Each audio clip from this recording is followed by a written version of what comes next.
दोस्तों नमस्ते, मैं सुशील कुलकर्णी। आप देख रहे हैं एनालाइजर न्यूज हिंदी। दोस्तों, अगर मैं किसी बुरी अवस्था में पाया जाऊं तो आप क्या कहेंगे? अगर मैं इस मंच पर से अपनी ही बदफैली या अपनी ही चरित्रहीनता का प्रमाण दूं तो आप मेरे साथ कैसा बर्ताव करोगे?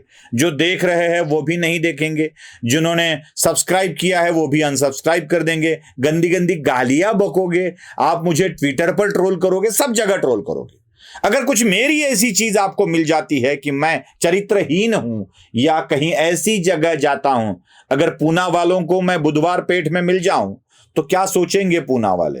अगर मुंबई वालों को ग्रैंड रोड के पीला हाउस या अन्य ऐसी किसी जगह या कामाठीपुरा में मिल जाऊं तो क्या कहेंगे मुझे मुंबई वाले?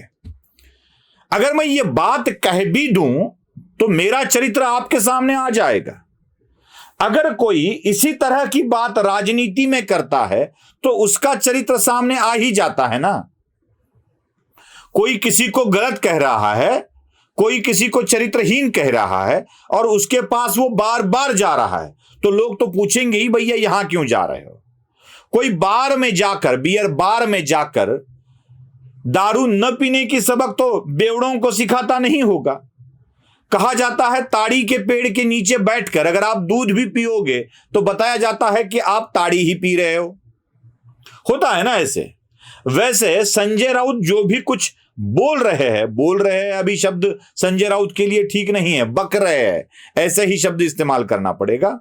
ये जो बक रहे हैं उनमें कुछ शब्द ऐसे भी है जो संजय राउत इस्तेमाल कर रहे हैं, ट्विटर पे भी इस्तेमाल कर रहे हैं, अपने बातों में भी इस्तेमाल कर रहे हैं। वो क्या है?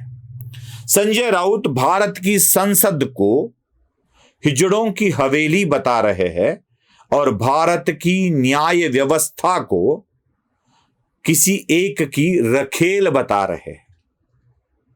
मैं भारत की न्याय व्यवस्था को मेरी आशा का केंद्र मानता हूं, जो मुझे न्याय दिला सकती है, जो मेरे साथ अच्छा बर्ताव कर सकती है, यही मैं मानता हूं। इस न्याय व्यवस्था के प्रति मेरी ये आस्था है, मेरी ये श्रद्धा है। लेकिन संजय राउत इसी व्यवस्था को किसी एक की रखेल मानते और इस विधान पर शायद उद्धव ठाकरे भी सहमत होते हैं। एक ही विधान के कारण वो न्याय व्यवस्था को रखेल बना देते हैं। अगर न्याय व्यवस्था रखेल है तो उस रखेल के द्वार पर कुंडी खटखटाने क्यों जा रहे हो आप? क्या न्याय व्यवस्था गाना गाते बैठी है? कुंडी मत खड़काओ राजा, सीधा अंदर आओ राजा, ये गाना गा रही है? न्याय व्यवस्था किसी की रखेल बन गई है तो उसी रखेल के द्वार पर आप जाकर दरवाजा खोलो हमें न्याय दे दो, दरवाजा खोलो हमें न्याय दे दो, ये आस लेकर क्यों जा रहे हो? जब भी आपको कुछ ना कुछ अच्छा मिला तब न्याय व्यवस्था पर आपका विश्वास अडिग था। इसी संजय राउत को ईडी की कस्टडी से न्याय व्यवस्था ने ही छुड़ा दिया था। यहां तक कि ईडी के आरोप पत्र पर भी कुछ सवाल किए थे। तब न्याय व्यवस्था पर बड़ा विश्वास आ रहा था। तब तो न्याय व्यवस्था किसी की रखेल नहीं बन बैठी थी। जब अनिल देशमुख को छुड़ाया गया तब न्याय व्यवस्था पर बड़ा विश्वास आ रहा था। जब न्याय व्यवस्था ने शरद पवार को लवासा के मुद्दे पर साफ कर दिया था कि अब इस विषय पर चर्चा नहीं हो सकती, तब बड़ा प्यार आ रहा था न्याय व्यवस्था पर, तब बढ़िया आपको अच्छी दिख रही थी न्याय व्यवस्था। लेकिन जब यही न्याय व्यवस्था किसी न्यायपूर्ण साइड को चली जाती है, संजय राउत को यह आपत्ति होने लगती है।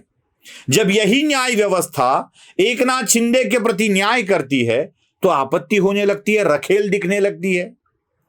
क्यों भाई संजय, ऐसा क्यों कह रहे हो? अब आपत्ति जता रहे हो, रखेल बता रहे हो और उसी रखेल के द्वार जाकर कुंडी खटखटा रहे हो कि मुझे अंदर ले लो, मुझे अंदर ले लो। दुनिया के सामने आपका चित्र और चरित्र बेनकाब हो रहा है संजय राउत। किसी भी चीज की सहानुभूति बटोरने के लिए इस देश की व्यवस्था को बदनाम करने का षड्यंत्र बार बार रचा जाता है, बार बार यह कहा जाता है और किया जाता है, तब सवाल तो उठेंगे ही ना संजय राउत का, नहीं उठने चाहिए। ये संजय राउत खुद संसद में बैठते हैं और संसद को हिजड़े की हवेली बताते हैं। क्या हिजड़ों की हवेली कोई सम्मान नहीं होता है उस हवेली का? क्या हिजड़ों का सम्मान नहीं होता है? संजय राउत, उनके एक रिश्तेदार जो और एक राउत है, वो राउत, प्रियंका चतुर्वेदी या और अन्य कोई, वो धाराशिव के मेंबर, राज्य लोकसभा के मेंबर, अन्य राज्यसभा के मेंबर, देसाई वगैरह, ये जब सब संसद में बैठते हैं तो क्या संजय राउत हिजड़ों की हवेली में और कुछ हिजड़े ही देखते हैं? क्या यही कहना चाहते हैं?